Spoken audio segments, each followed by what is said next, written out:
Teachers को प्रणाम करती हूँ।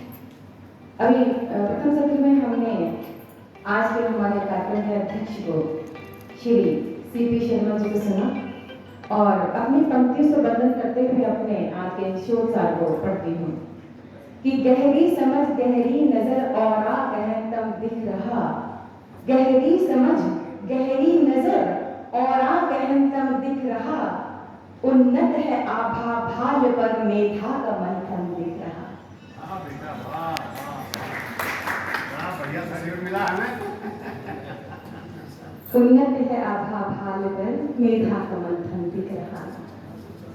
मेरा विषय है डॉक्टर यायावर जी के गीतकर काव्य में भारतीय संस्कृति और बताना चाहूंगी क्योंकि मेरा शोध कार्य छंद ही है, तो छंदोपनिषद के साथ में मैंने अपना शोध कार्य प्रारंभ किया है और अपने इस शोध सार को पढ़ती हूँ अपने दो पंक्तियों के साथ फिर साथ में आती हूँ क्योंकि छंद है तो छंदों के साथ मेरा साथ चलेगा पूरा। ये मेरी खुद की पंक्तियां हैं। भारत की संस्कृति करती उन्नति प्रगति पथों की शुभदात्री, भारत की संस्कृति करती उन्नति प्रगति पथों की शुभदात्री, संस्कारी धरती सद्गुण भरती संकल्पों की यह धात्री। भारत की संस्कृति करती उन्नति प्रगति पथों की शुभदात्री, संस्कारी धरती सद्गुण भरती संकल्पों की यह धात्री। और घर घर सब गुरुकुल पावन सदकुल। कोविड आया था, संपूर्ण देश में था कि हाथ धोना है, बार बार हाथों को साफ करना है, स्वच्छता का ध्यान रखना है, प्रणाम करना है, छूना नहीं है, परंतु ये हमारी संस्कृति में प्रारंभ से ही है। सत श्री अकाल, नमस्कार, आदाब वर्जन प्रारंभ से ही है, छूने की आवश्यकता ही नहीं है। तो संस्कारी धरती सद्गुण भरती संकल्पों की है धात्री, घर घर सम गुरुकुल पावन सदकुल, घर घर सम गुरुकुल पावन सदकुल, पीढ़ी से सब सीख रहे। घर घर सम गुरुकुल पावन सदकुल, पीढ़ी से सब सीख रहे। हो भोजन वंदन या अभिनंदन परिश्रमी का सेव कहे, हो भोजन वंदन या अभिनंदन परिश्रमी का सेव कहे। और भारत की संस्कृति बहुत उन्नत है, इसके बारे में मुझे अति कहने की आवश्यकता नहीं है, जो प्रारंभ के सत्र में कहा जा चुका है, तो सीधे बात कराती हूँ और यायावर जी की पंक्तियां पढ़ती हूँ कि सत्य साधना के समंदर हुए, प्रीत की वंदना के नए घर हुए। सत्य साधना के समंदर हुए, प्रीत की वंदना के नए घर हुए, भाव ने जब छुए भारती के चरण, दर्द की बांसुरी के नए स्वर हुए। दर्द की बांसुरी के नए स्वर हुए। भारत की संस्कृति विश्व गुरु था, विश्व गुरु है और भारत विश्व गुरु रहेगा। आज बेशक संपूर्ण विश्व इस बात को स्वीकार ना करे, पर तो अंदर अंदर वह जानता है और मानता है क्योंकि हमारी संस्कृति बहुत उन्नत है।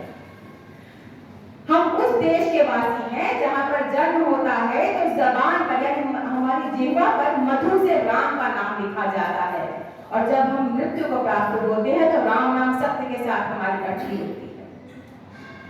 तो यायावर जी ने राम जी पे जो लिखा है वो पढ़ती हूँ कि पाप ताप से मुक्त कर हरता द्वेष वराग, पाप ताप से मुक्त कर हरता द्वेष वराग, जाने क्या क्या दे रहा राम चरण अनुराग, जाने क्या क्या दे रहा राम चरण अनुराग।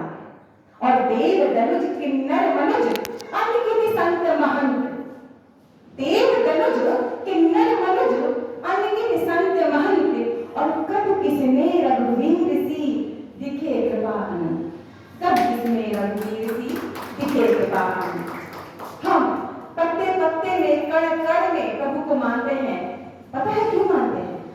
क्योंकि हमारी संस्कृति कहती है कि हमारी संस्कृति में प्रकृति का प्रत्येक कण में ईश्वर का वास है, क्योंकि स्पष्ट रूप से कहा गया है संस्कृति में कि हमारे यहाँ प्राकृतिक संसाधनों का उचित उपयोग सर्वमान्य है।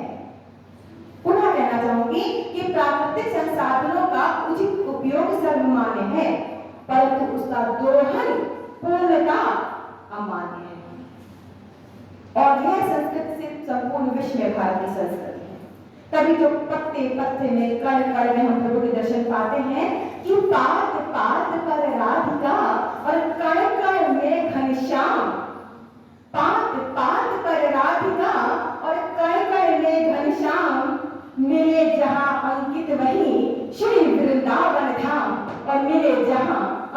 वहीं श्री वृंदावन धाम। मैं चल रही हूँ आपके साथ, लोगों के साथ, भक्तों के साथ। यहाँ पर मातृ और वाणिक शब्दों का प्रयोग किया गया है। कुछ समय का है तो मैं कुछ शब्दों को छोड़ के चली जा रही हूँ। और बहुत आवश्यक है कि हम संस्कृत के साथ जुड़े रहें आज की तारीख में भी। तो वो जुड़े तब रहेंगे जब हम इस बात को स्वीकार करेंगे कि हमसे पूर्व जो हमारे पूर्वज हैं, हमसे पूर्व जो हमारी एक हमसे ऊपर की पीढ़ी है, हम उसकी बातों को समझें, उनके सारों को समझें।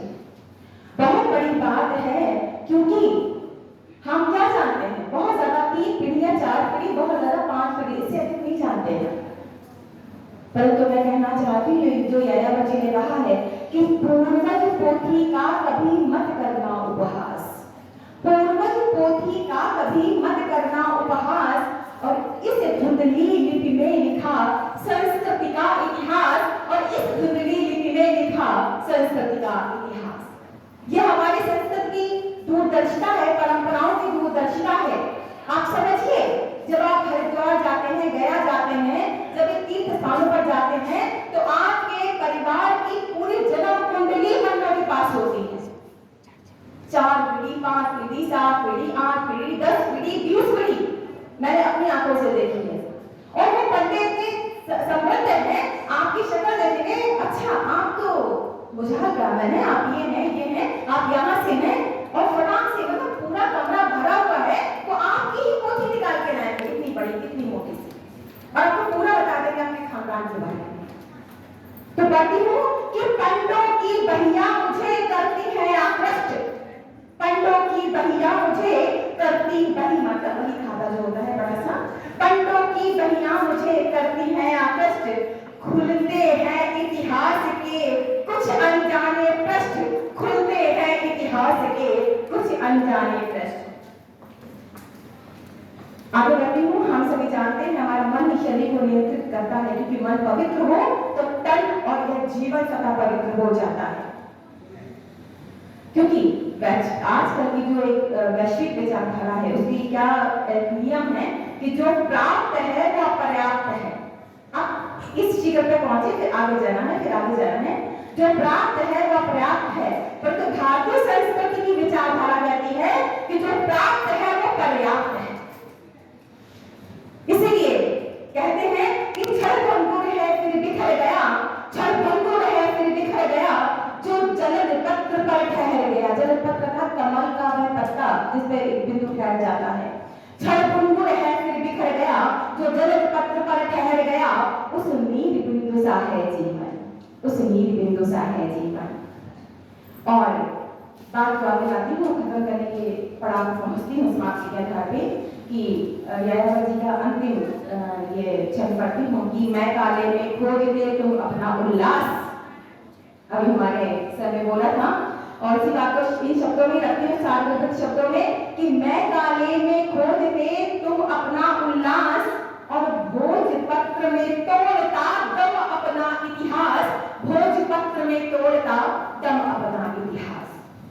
तो इतिहास को सुधारते हुए भी परम कर्तव्य है कि अगर हिंदी की सुधारती हैं, जो भी आर्ट एंड ह्यूमैनिटीज की सुधारती हैं, का परम कर्तव्य है यदि अगर आप शोध कर रहे हैं तो संस्कृति के साथ अवश्य जुड़े रहें, ताकि एक आने वाली पीढ़ी को एक नई चीज, एक नए सोच के साथ आप आगे बढ़ सकें और उनको कुछ दे सकें।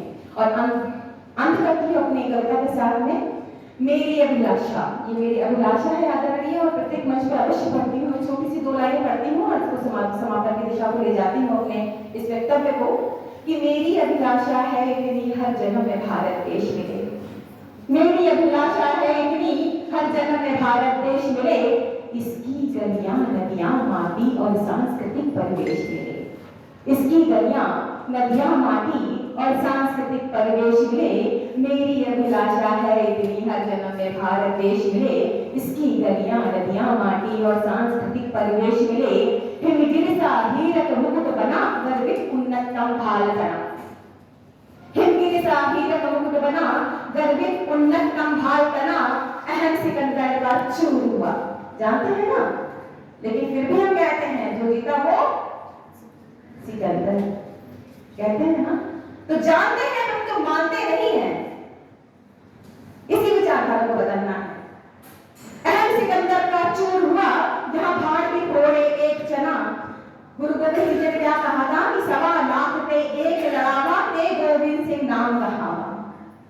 तो हमारे यहाँ वह चना है जो भार भी फोड़ने की क्षमता रखता है।